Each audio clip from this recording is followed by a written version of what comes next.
I'm the Executive Vice President and the founder of TeleTouch. The reason I'm the Executive Vice President and founder is that it's a venture capital company owned out of Malibu, California, where the Chairman of the Board and the President and the Secretary-Treasurer reside. I chose not to live in Malibu, California, but beautiful downtown Fort Worth, Texas, and that's the reason that I'm here, and hopefully the reason that you're here because you chose to live somewhere in the Metroplex. And we're pleased about that. I'm a native of Fort Worth, Texas. Grew up on the east side of Fort Worth, went to Eastern Hills High School 20 years ago, and then moved out of here about 20 years ago, and went to Indiana, ran nonprofit organizations in Houston and Indianapolis and Detroit and New York City and Hollywood, California, and then retired to Fort Worth, Texas to run TeleTouch. So I'm pleased to have you here. We're going to go through some fairly intensive training. We would like you to use the materials that you have in front of you and make notes actually directly on those materials. Use the edges, write all over them, write anything that you think is important. And we found that it's better to actually write directly on the materials than to write on a separate sheet of paper, which tends to get lost. So that way you can relate it to the things that we were discussing during the course of training. And we encourage you to keep these packages. They are yours. Keep them at your workstations for a period. Take them home, review them, bring them back, but make them a useful tool in your telemarketing. And we think it's best probably to spend a little bit of time talking about the company because we know that's something that, that those of you who share your lives with, don't you enjoy that non-gender bias direction to things these days. We'd like to know who pays you after Personnel Connection has fulfilled their obligation with you, and we're pleased to have Personnel Connection as a source of employees for us because of the amount of telemarketing that's going on here in the Metroplex. The number of telemarketing facilities that exist. It is a competitive market. It's one that we're entering in full force with high-tech telemarketing and some new adaptations to telemarketing that we think are going to be unique and helpful for you to use in being better at telemarketing. And we think it'll be good to let you know a little bit about what we are. TeleTouch is actually a telemarketing agency, and you may have done some telemarketing before for a room owner or a line owner of a telemarketing facility. You may have actually worked in a telemarketing facility. Now, the room that you're sitting in right now is in fact our room, but it was not designed to do telemarketing. It was designed as what's called a beta center for the equipment that I've designed to do telemarketing. So its original intention was simply as a showplace for telemarketing, not to actually be used. However, about 30 days ago, we determined that it would be in the best interest of our clients if we opened up the lines and we tested various lists, various scripts, new accounts, at this facility so that when we did what we actually get paid to do, which is export our business to other facilities, that it would be properly teched out. So consequently, this is what's known as a beta site, but it actually is a functional phone room for us. TeleTouch as an agency is much like an advertising agency or a direct mail agency or a personnel agency. A personnel agency does not make widgets and do airline reservations and do secretarial work for their clients. They find people to do that and put them where they're needed. As an advertising agency, many times we'll create a campaign and find the various resources, media that might be used, billboards, television, radio, whatever would best advertise that campaign for the client that they have. So we're a telemarketing agency, and TeleTouch is headquartered here, but we actually are home officed in California and have various facilities around the country. Our own headquarters facilities right here in Fort Worth. We also export business to Dallas, Chicago, Washington, D.C., Harrisonburg, Virginia, and soon New York City, Greenwich, Connecticut.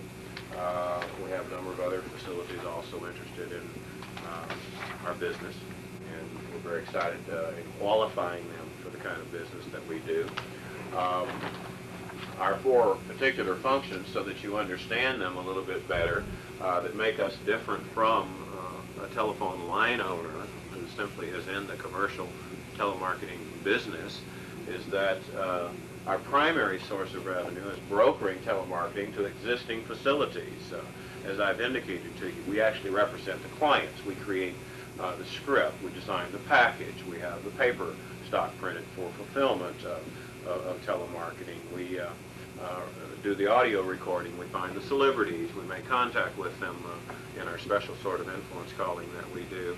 We handle the creative side of things, but what we found out is when we got into this business last year is that we had to have more and more control over all of the elements that were involved in order to guarantee success for our clients. And so we set up not only a telemarketing agency, which used to be one small office and a part-time secretary where I flew around the United States and talked to clients and came back and put artists and copywriters together and wrote campaigns and shipped them to rooms.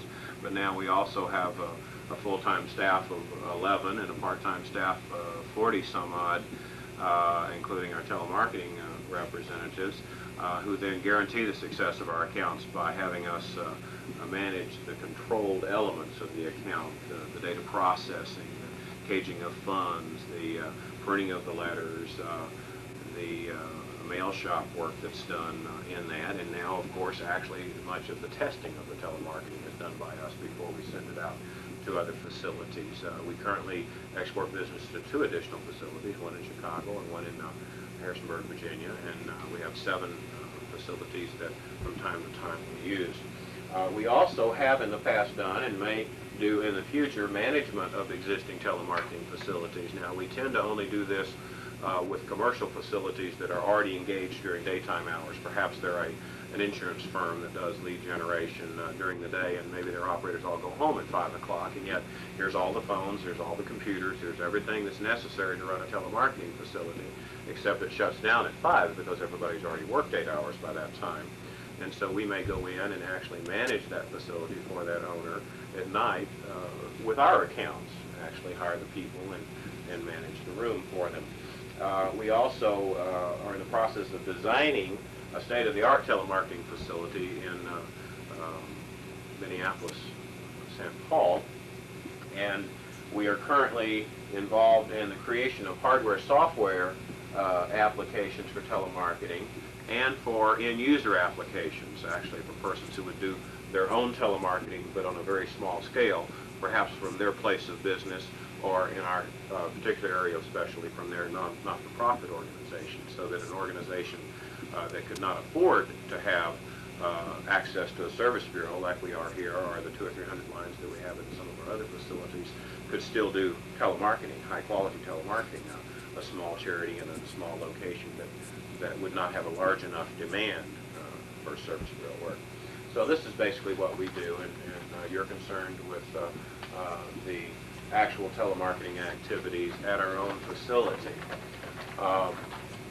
I mentioned that we're involved in charitable solicitation, and most of the people that we train are surprised to learn that there are 131,000 not-for-profit organizations in the United States.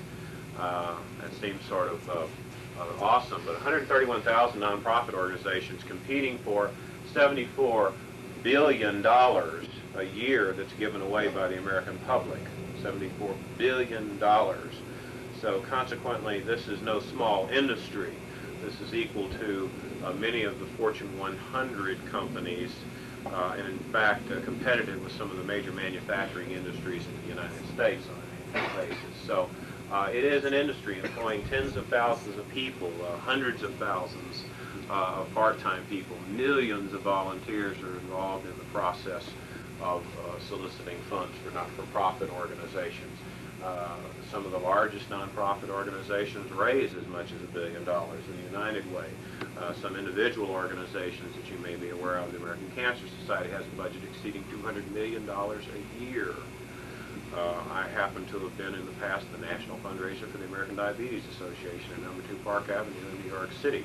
I raised all of their money on a national basis. I set up their $540 million campaign for the 80s, a $500 million 10-year campaign. I was also the national fundraiser for Mothers Against Drunk Driving when they produced their $500,000 name donor base and raised $22.5 million the year before last through my efforts. And so consequently, we're not talking about inconsequential sums of money. This is an industry that, as I say, thousands and thousands of people derive their full-time employment from. Now, it may be important also to understand that telemarketing as a share of direct response advertising is growing by leaps and bounds. Last year, $19 billion worth of products and services were sold over the telephone. Now, the reason is very simple. I derived most of my revenue for the last several years off of direct mail. I wrote and designed very large and comprehensive direct mail programs for many key clients around the United States. But I've dropped, for several clients, the entire household count of the United States, which is 60 million pieces of mail. I basically dropped pieces of mail to the entire United States at once, you see. And the problem with that is you're never sure what happens to that mail. And once you've spent that money, once you've dropped 1 million pieces of mail, there's no way to get them back. But you see, you can stop a phone call as soon as you hang up. If you're wrong, you find out immediately, and then you can change. It's in effect being able to go to the post offices once the dollars start coming back in and taking a whole section of mail back and saying, I'm sorry, I made a mistake, let me take all this back. You see, you can't do that in direct mail, but you can do it in telemarketing, and that's the reason that so many of us are getting calls at home late in the evening. And we want to discuss that too, because we think that we're uniquely suited to do what we do, because we are a non-intrusive form of telemarketing. We're not obnoxious. We're going to teach you how to be effective, but not abusive in telemarketing. And we're going to give you some tools to help you do that and help you be as good as you possibly can be. However, before we do that, we want to make a very simple statement. If you've been in telemarketing before, you obviously know the difference in outbound and inbound telemarketing, but it bears saying at this point that of the two forms, we do outbound telemarketing. We are not an inbound facility. An inbound facility would be the American Airlines Reservation Center, where people call in and they make reservations. Now, also American Airlines does outbound telemarketing. They don't do very much of it, but they do some of it. They primarily are an inbound telemarketing facility. You call a certain reservations number and it answers over by their headquarters, and any of you who have been over there or perhaps have worked over there understand the difference between outbound and inbound telemarketing. Totally different skills. An inbound telemarketing person must be pleasant, polite, effective, be able to handle information correctly, or else people don't get on the right planes. All right? But the problem is that this person can be an effective salesperson, obviously, if they are polite, effective, so on and so forth. But they have not had to present a case for getting an airline ticket. They didn't call out to someone and say, do you want to go anywhere in the next few days, you see, which would take a totally different set of skills. And that's the reason that there's a big difference between hiring people who have had inbound experience and people who have had outbound experience. That's not to say that one can't do the other, because they can, but this is distinctly a different form of telemarketing. Outbound telemarketing, called Watts telemarketing, we happen to operate on band 5, which is the entire continental United States. Many rooms are banded if they're large enough so that a certain number of lines are on band 1, which is very close to Texas, and a certain number on band 2, which is somewhere in the Midwest, and band 3, if you can actually think of dropping a pebble in a brook and watching the ripples go out, that's how the Watts lines are banded from the point of calling. So since we're in Fort Worth, Texas, we're in band 0 to Fort Worth, Texas. Okay, wherever the telemarketing facility is band 0 to it, and then the bands go out from there. Band 5 is the entire continental United States. So we can call from Fort Worth, Texas for the same fee anywhere in the United States. We cannot, however, call Fort Worth, Texas from our lines, because I have no band 0 lines. All right, so we don't do any Texas accounts, and it works out okay. We do have an inbound number that we used. You may be familiar with some other 800 numbers. Does anyone, just out of curiosity, remember the Sheridan reservations number? Really? I can't imagine that. I remembered it about 10 years ago and never forgot it. 800-325-3535. It's musical. We did it in a commercial 10 years ago, and I never forgot it. Nevertheless, one of the ones that's becoming more popular these days, and is a Dallas-based 800 number, is 800 FLOWERS. If you wanted to order flowers, you would call 800 flowers. A lot of people think when they're calling that, they're calling FTD. But they're not. They're calling a competitive firm called 800 Flowers. All right. It's interesting. They don't own flowers. They don't own floral shops. They don't know for flowers. Actually, they do. They understand flowers. But nevertheless, they simply place orders for you. They are a telemarketing facility, 1-800-Flowers. We are 1-800-TEL, telemarketing, DLRS dollars. We're fundraisers in telemarketing. That's our 800 number. If you called from anywhere in the United States, 1-800-TEL-dollars, you can get us at this facility. Okay, now there's 4 types of telemarketing, and we want to concentrate on the 4th, but we want to review with you the distinct differences between those, what we do and what we don't do. I noticed that very few of you, if any, are taking notes, and I hope that that means that I've been so effective that it's just been embedded into your minds. Either that or the information is not as sophisticated yet that you would require doing that. Operator direct telemarketing is a form of telemarketing that is most frequently used for outbound, and it most frequently occurs in a room not dissimilar from this, but Western electric telephones or some other sort of push-button telephone or dial telephone are used to access the lines. You actually sit in a cubicle and you pick up a receiver and you punch buttons and you talk to people. Very simple. It's operator directly to the consumer, telemarketing, operator direct telemarketing. Now, in its least effective form, it takes the form of what's known as a boiler room. That's normally a fly-by-night type of organization that comes into town and puts an ad in the paper, pays minimum wage, brings everybody into a boiler room. Many times it got its name from people that would come in and actually take a basement room near a boiler up in the Northeast, which many places have boilers in the Northeast, but nevertheless they would hook up phone lines about every 6 inches, and people would sit there elbow to elbow, and when you got one of those calls, you could always tell because there was a huge roar going on in the background that you could hear other voices. So anytime you get a telemarketing call where you hear a lot of background noise, the chances are they're all sitting elbow to elbow to one another.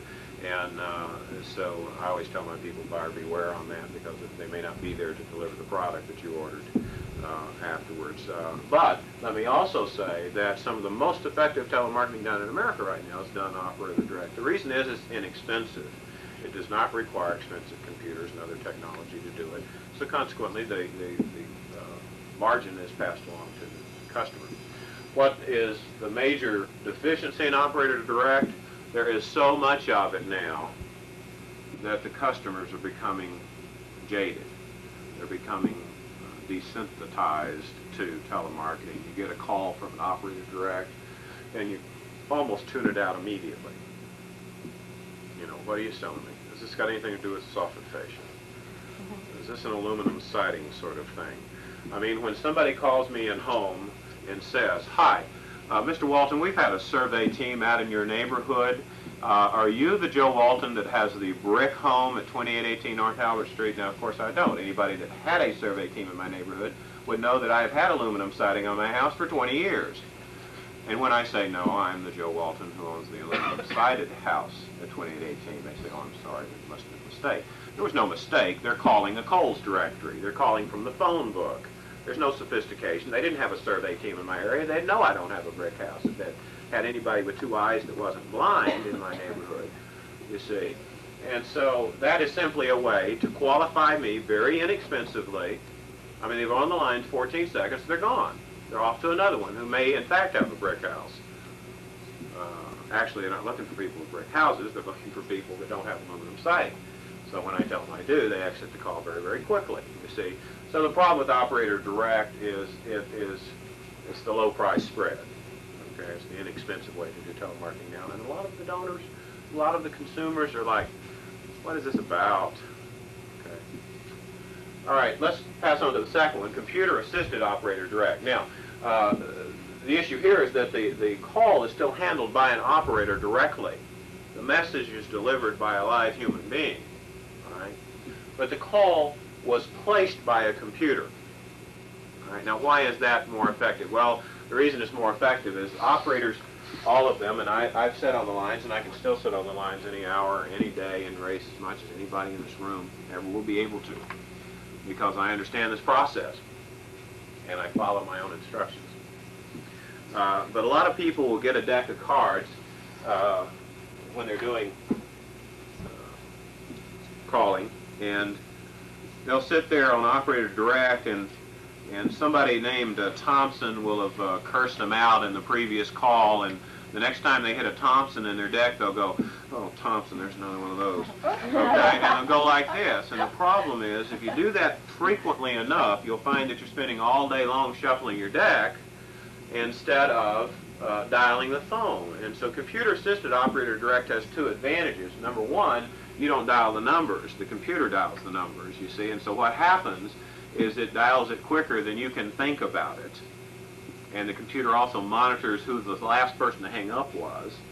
So it sends the call to the last person that hung up, you see. So the calls keep going out more frequently. And the other thing is that you don't have to go,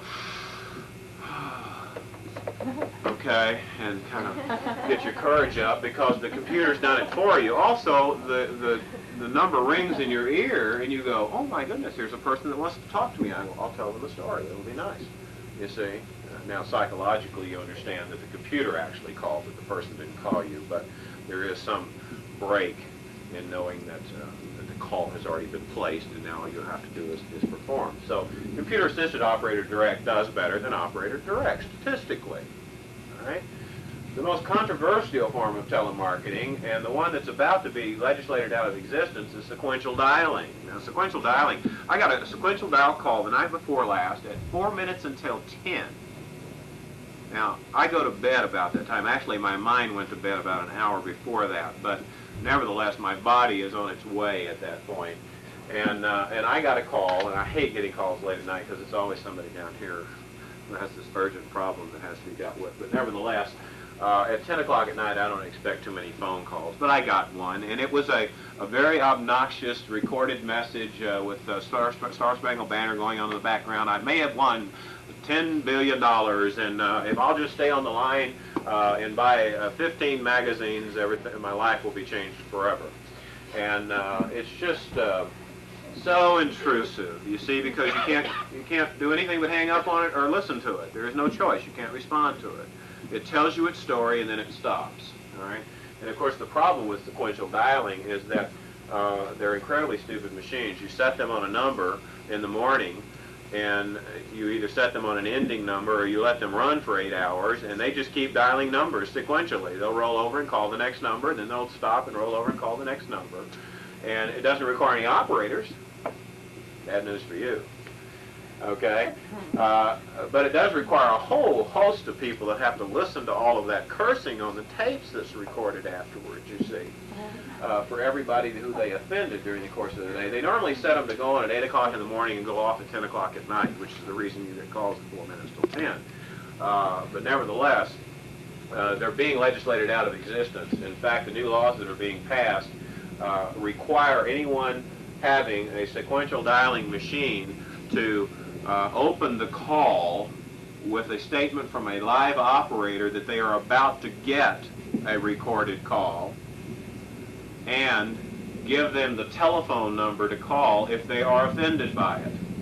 So if you think these things are going to be in business long, they won't be. But there's a good news side of this. What's the good news? Is that that message on that tape is just as good, if it was any good at all to begin with, at 10 o'clock at night as it was at 8 o'clock in the morning. It sounds exactly the same.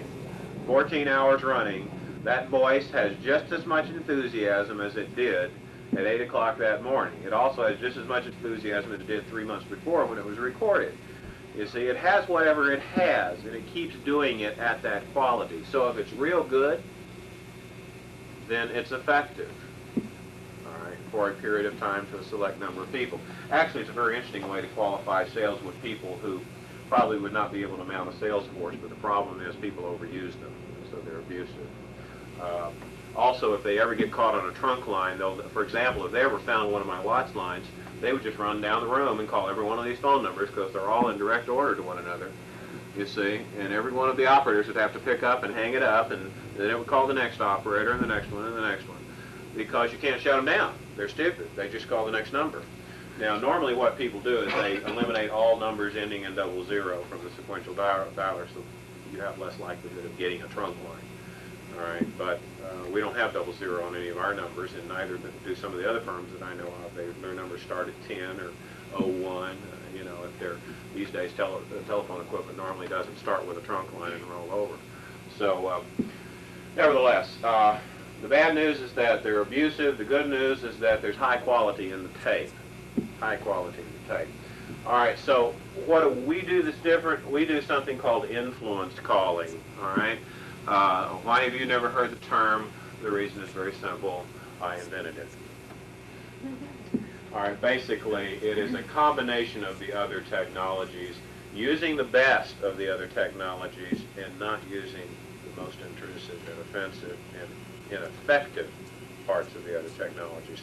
So what does it do? Well, influence calling uses a live operator, still the best way to communicate telemarketing, to qualify the call, to make sure that it's the right person at the right time who's interested.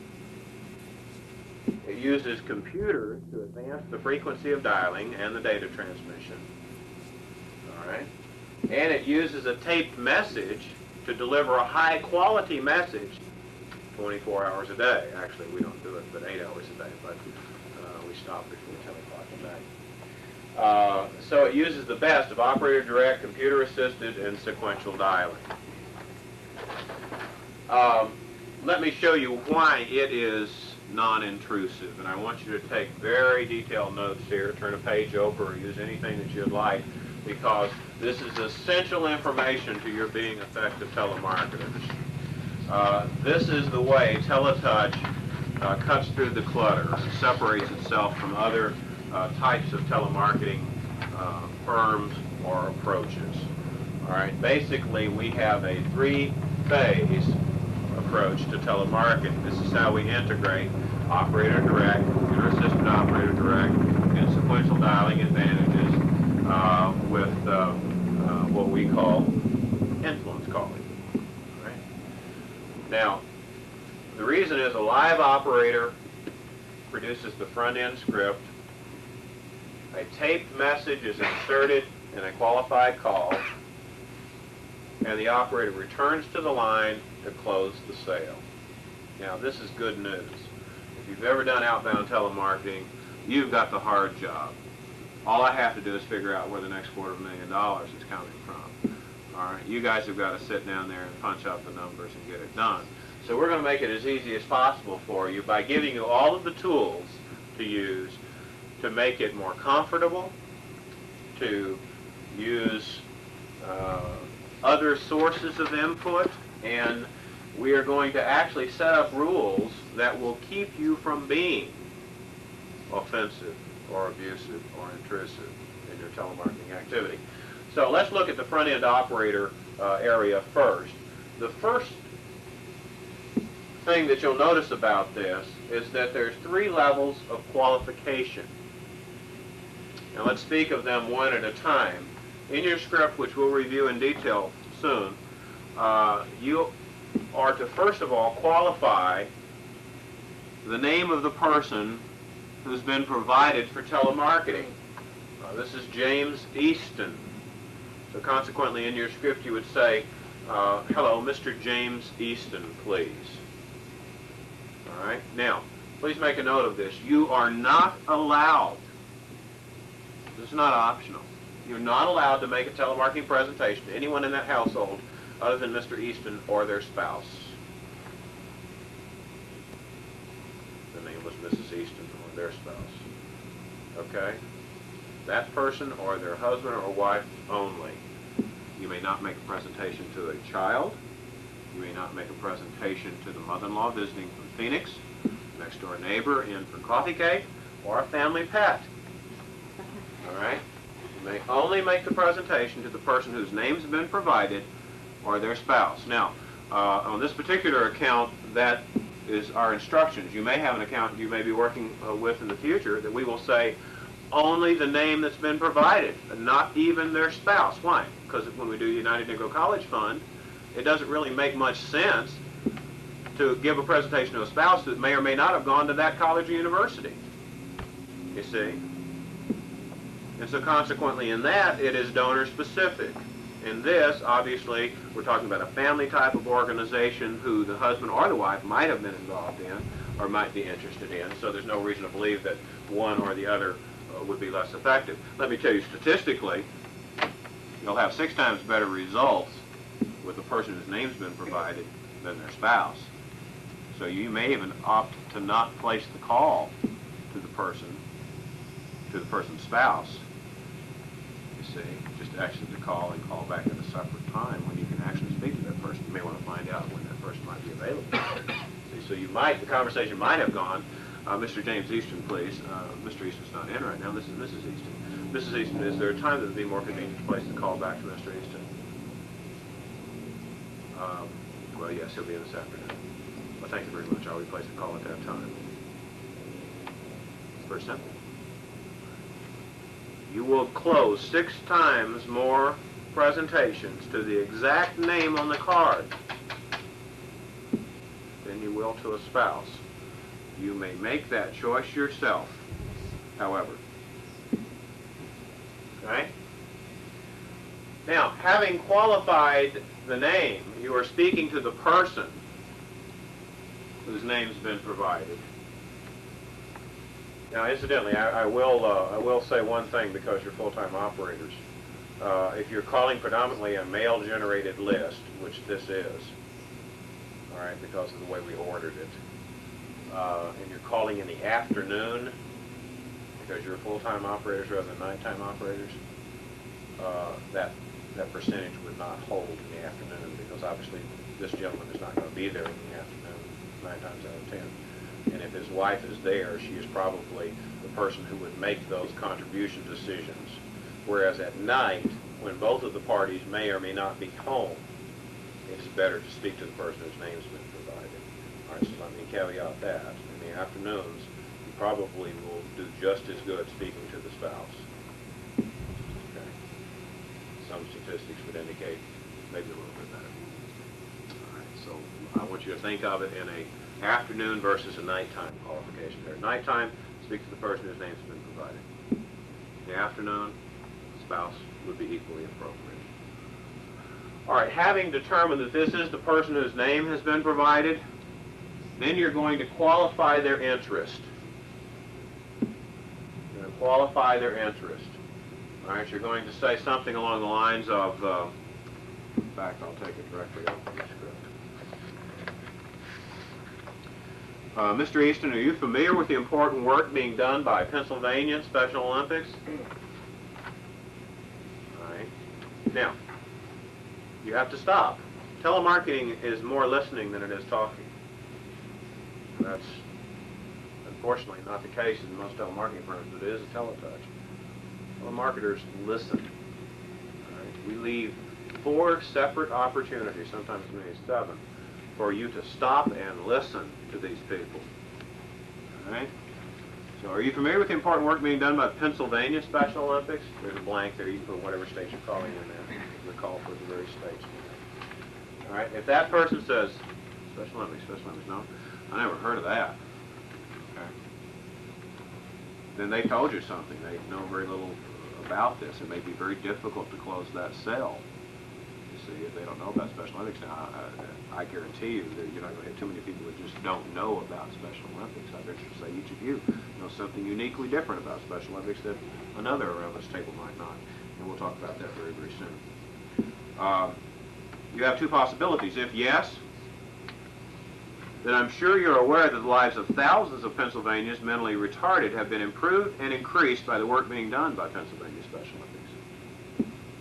If they say that they are familiar with Special Olympics. See, that tells them that you know a little bit about it too. Okay. If they say no, you have 2 choices. Either exit the call, or if you believe that it is worthwhile pursuing the call, then your option is, and we'll go over this in a moment, but I want to show you how it relates to this. The lives of thousands of Pennsylvanians mentally retarded have been improved and increased by the work being done by Pennsylvania Special Olympics. So that gives them just one simple statement of information about Special Olympics.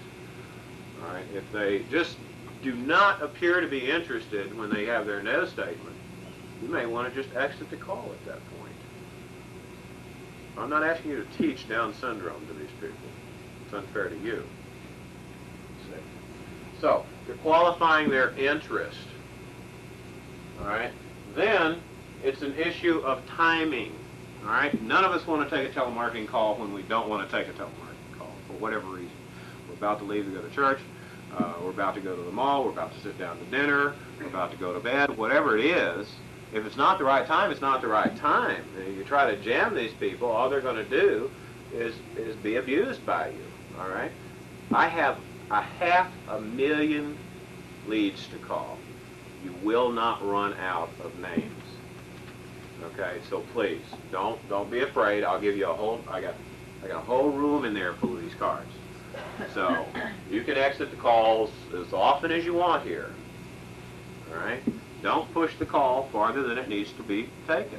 That's where most of the failure comes in, is pursuing a telemarketing call with someone who either isn't the right person, isn't interested, or you called at the wrong time and you're still trying to close them. All right? How do you know this? All right? In your script you have a statement that says, President Reagan has prepared a special message to help us reach out and identify even more of these truly special people. May I deliver the President's message? All right? Now, their choices would be yes. Now, what does yes mean? It means I have the time. Okay? No, which means get out of my face. All right? Or a version which is called can you just tell me what you got to tell me. All right? That tells you two things. You forgot to ask me if I was interested, which I'm not. And I don't have the time. Now, if you're uncertain that that's what they're saying, then the response is, no, I'm sorry. I'm simply an operator in the Telephone Response Center for Pennsylvania Special Olympics. May I deliver the President's message? Okay. You're not a clinician on Down syndrome. You're an operator delivering a message from the President of the United States. Okay. I assure you, if a man who's been elected and re-elected with the largest margin in the history of the presidential campaign can't convince somebody to give the Special Olympics, you can't either. All right? So, if they're a Democrat, they're not going to like you either. All right? And please be aware, of course, the Special Olympics was founded by Eunice Kennedy Shriver, brother to a U.S. president and 3 U.S. senators. So this is a bipartisan approach to everything. Nevertheless, that is your qualification for timing. If they don't take the message, exit the call. It's their loss, not yours. They don't get to hear the President of the United States talk about Special Olympics. No skin off my nose. All right, exit the call. I can't overemphasize this. If it's the right person who's interested at the right time, you're going to close the sale. If it's not, you're wasting your time. More importantly, you're wasting Special Olympics money. Okay, then at that point, the President of the United States and the National Director of Development for Special Olympics talks on tape for 87 seconds. 87 seconds. Now, what do you get to do then? You get to stop talking. You get to think about what the person said during their expression of interest or any other statements they've made to you. You get to remember any other sorts of sounds that you heard over the telephone. Perhaps was the television blaring in the background? If so, they're really not paying attention at all. Did there seem to be a couple of rugrats, you know, holding on to the kneecaps of the person whose voice that you heard on the other end? Then you may not have that person's full attention. Okay, so be prepared. Have they said something like, oh yes, I never miss an opportunity to support Special Olympics. In fact, I frequently am a hugger at the state events. Okay, that's good news. You want to remember that so when you come down here that you can use that effectively. So at the end of the message, you get 1.5 minutes off every 4 minutes. This is our vacation plan. To think about things. Now, some of our operators who don't tune out well go, I am bored to tears with that message if I hear that guy, Reagan, what's his name, one more time I'm going to throw up. Okay. Well, what I ask you to do is just simply tune out. Tune out. Now, very soon we'll have your equipment to the point that actually you'll be able to tune out. Right now you actually can by removing your earplug for 87 seconds and watch the digital counter on your computer. When it hits 87, then the voice is off and you better have it back in your ear and back on again. We don't recommend this because we find that people tend to be off doing something else at that point. It's a minute and a half moves pretty quickly. So nevertheless, tune out, make some notes, think about how you're going to close this person, and if you do try to punch the sound off, it will disconnect the call, which won't do you a great deal of good. So after the message you come back on, you thank them for listening, ask them for a commitment at a specific level that we'll cover in the script. All right? If they think that's too high, then we've scripted it so that you can then ask them for a half gift, all right, half the amount of the original ask. And then we've given you something called a double sell, which basically asks them if they'd be willing to budget that commitment this month and then again next month. 3 out of 10 people that are closed at that level also agree to make a second gift in the second month of the same amount. That gets you your original ask back. All I have to do is track it on the computer and send another letter out 30 days later. All right, if they reject it at that level, then you go back to the cause, remind them how important it is, and there's a final close, and that's it. And whatever they give you, whether it's $1 or $38.44, it's just as appreciated. You express the same appreciation. You close, you verify their address and telephone number, or rather their address, and then you exit the call and get on to the next call. All right? And we'll go over each of these. It's very important that you follow this procedure. Very, very important. You'll see it on your script. Thank them for listening. Ask for a gift. You listen. All right, we have a rule there. After you've asked them for the gift and stated the amount, the next person that speaks loses. All right? If you speak next, you lose. All right? They speak next, you win. All right.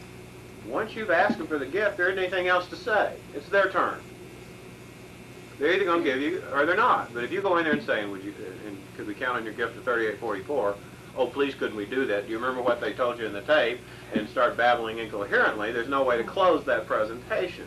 Once you've made the request for gift, it's their turn.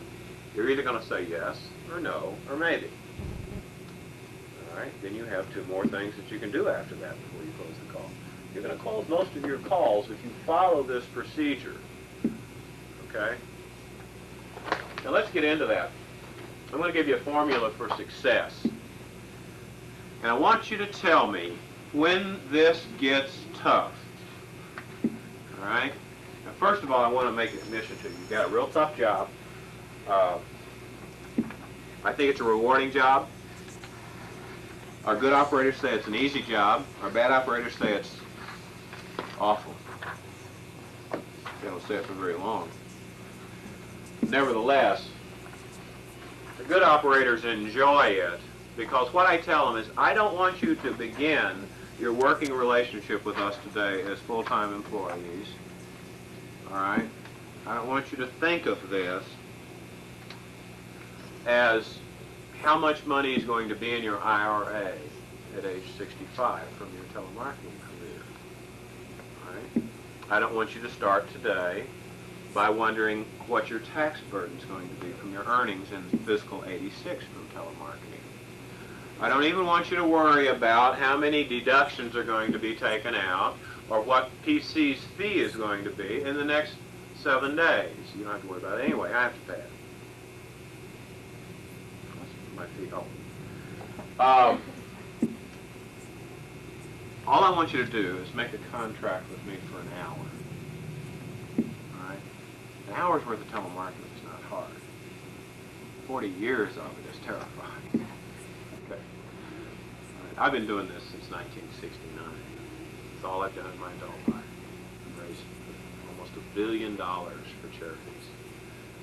This is what I do. I've chosen this course of life. I can't do that. No, it's not true. But nevertheless, the contract for an hour brings it into a manageable scope. An hour, not a day, not all day Tuesday, not I got to get up this morning and dial 1,000 numbers. Let's work for an hour, okay? If it feels good for you at the end of the hour, and if it feels good to me, then let's do it for another hour. Pretty soon the day's over. And the week, and the year, and then you got your IRA. It works out great. All right. This is the success formula for 1 hour of telemarketing. Not a week, not a day, not a career, 1 hour. Let's make a contract for an hour. I want you to tell me when this gets tough. Now, first of all, let me tell you that the request on this particular campaign happens to be $38.44. The first ask is $38.44. That's the reason you see this odd number. That's the exact amount of money it costs to prepare one new Special Olympian, since they don't get charged to be in the program. Okay? So if you took all the Special Olympics in the United States and divided it by the national budget for Special Olympics, it would come out to $38.44 per mentally retarded person in America. Okay? Let's make a contract for an hour. During that hour, I want you to dial the phone 45 times. Just dial the phone 45 times. All right, haven't gotten tough yet. Okay. All right. All right, I want you to promise me, that you'll make sure that 15 people that you call are not at home. All right, let the phone ring 4 times, then hang up. All right, we've gotten difficult yet. I want you to make sure that 15 people are not at home when you call. Okay. Then make sure another 15 people are on the phone when you call. You do that for me? Give me 15 not at homes and 15 busy in an hour. Have we got tough yet? We got 30 calls out of the way and we haven't talked to anybody. Well, I need a job like this. All right. I want you to reach 5 people who are not the right person. They're not available when you call. Mrs. Easton's there, but Mr. Easton isn't. Or Mr. Easton's in the shower. Or Mr. Easton's out in the backyard, but Mr. Easton can't come to the phone. Make sure that 5 people that you contact are not available and have to be called back later. That takes about 5 seconds apiece. All right, so we gotten tough. Well, okay, we got 35 dials in so far. That'll only take about a minute and a half. Let me see. Make sure that 6 people tell you no. 6 people say, I have absolutely no interest in what you're talking about. Okay, can you make sure you do that? Has it gotten hard yet? All right. Okay, well, we're up to 41 of the dials so far, and you haven't made a dime yet. All right, so I'll tell you what. Give me one maybe. One maybe. What's a maybe? A maybe is what my wife does on telemarketing calls. She says, I'm sorry, but my husband and I normally don't make those types of commitments over the telephone. If you would send me a letter, I'd be more than happy to put it into our payables for the month, or I am in support of what you're doing. Well, Mrs. Walton, is there an amount you might be thinking about? Yeah, there's an amount I'm thinking about. As soon as you send me a letter, I'll tell you what that amount is. All right. That's a maybe. All right. There's no such thing as, Ms. Walton, could I put you down for a maybe on that? All right. All right. The reason is I'm not in the direct mail business. It costs me $1 for one of those letters that goes out. $1. The return rate is 1 out of 20. That means I spend $20 on maybes to get $20. The only reason we do maybes at all is it generates every 20 maybes a new name for Special Olympics. Doesn't make them a dime. I don't make money off of maybes. All right? So I don't want more than 1 of them an hour. Wait a minute, we haven't raised any money. Okay, all right. Give me 3 yeses. Can you give me 3 yeses out of 45? 3 yeses. All right? Make the first one 38.44. Make the first one 38.44. Close for 38.44. All right? And then, when you get that 38.44, The very next call, don't even ask for $38.44. I want you to go right to the final close and only ask them for $10. Is the man crazy? Yes. All right? Let me tell you, I'm giving you a formula for success. It's too hard to be this good all the time. It's too hard. Now, don't get me wrong, I'll take $38.44 twice in the same hour. But do yourself a favor. Get the $38.44. Then go get you a couple of $10 gifts. And if there's some more of the hour left, come back and get you another $38.44. Okay? After all, I let you on vacation a minute and a half out of the 4. All right. $38.44, 10, and 10. And if you'll do that, we'll kick in an incentive plan. And let me tell you, the incentive plan started yesterday because we finally got identification that we would be able to handle this. Our operators got good enough to do this. If you've produced a $42 or better line hour on a single evening, incidentally, every one of your pledges are sent a letter within 24 hours and are tracked with your number on them. Every dime that comes back in here, I know who made the original call. I know what list was used. I know what day it came in. What day the pledge came in. I know everything about that. You see, so I can track your incentives number by number. If you've had better than a $42 line hour in any given day, when 80% of that money comes back into the bank account, we'll do a profit sharing with you. All right, the formula is being worked out by Greg Ward, our room manager. But basically, it'll be shared from room manager to supervisor, lead operator to operators. We will be promoting some of you, hopefully, in the near future also, because we'll have to have in this room during the daytime not only our 24 positions, but 2 lead operators who will be called on occasionally to leave their post to go over and help other operators, and then shift supervisor. Of course, we already have a room manager. So we'll kick in the incentive plan, so you could be earning considerably more.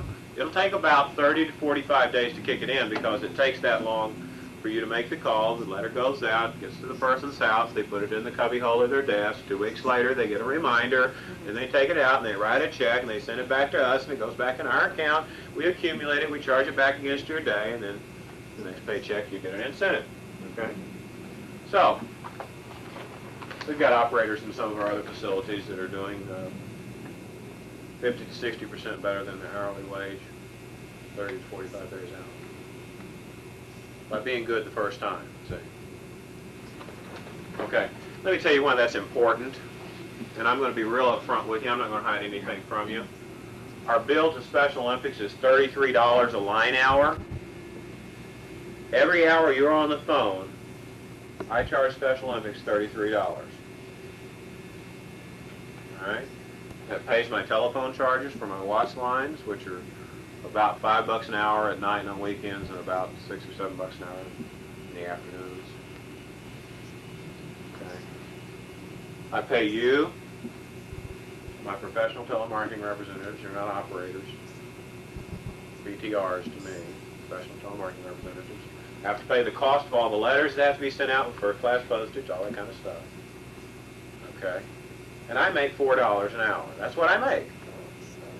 I don't get it. I run my entire operation off of $4 an hour, which is considerably less than you'll be making to do this. Now, let me tell you of a reality, and that's that no more than 80% of funds raised ever show back up into the bank accounts. Okay, why? Well, there's a lot of reasons. One of them may be that you push someone a little bit harder than they should have been pushed, and they agreed to do $38.44 when in fact they never intended to do anything, or they only wanted to do 20, or whatever the case may be. You kind of shoved them a little harder than they needed to be shoved, so that money's not going to come back. Now, we have ways of tracking that. You understand that there's video monitors in this entire room on every position, and all of your lines are audio monitored. I can pull up any of your calls at any time and hear you make your telemarketing presentations. Also, 100% of your gifts will be recalled by our room manager and asked to repeat the amount they committed. 100% of them. Okay? I can't afford to do it any other way. All right, but that also gives you a lot better incentive program, let me tell you, because we're already hitting better than 80% on a lot of our nights. So what happens if you only raise $33 a line hour? Well, Special Olympics can't pay the bill because only 80% of that money is going to come in. So there's not going to be $33 come back in. All right, so you would have to raise $42 a line hour at 80% fulfillment for Special Olympics to be able to pay their bill. All right, now let me tell you that we have a very unique contract with Special Olympics. We have a 2-year agreement to raise $28 million for them. All right, but it's guaranteed. Not 1 cent comes out of their bank accounts. Not 1 cent comes out of their bank accounts. If we lose money, I lose money. The only source of payment of this bill is caging of dollars. There is no other source. Okay. Now, how long do you think I'm going to keep an operator who costs me money? Long enough to find out if it's a temporary problem. All right. $58 a line hour is success. Why is it $42? Special Olympics hasn't raised a penny. We haven't helped a single mentally retarded person in America at $42 a line hour. 100% of the cost has gone to telemarketing. You got it. AT&T's got it. I got some of it. U.S. Postal Service got some of it. Special Olympics didn't get any of it.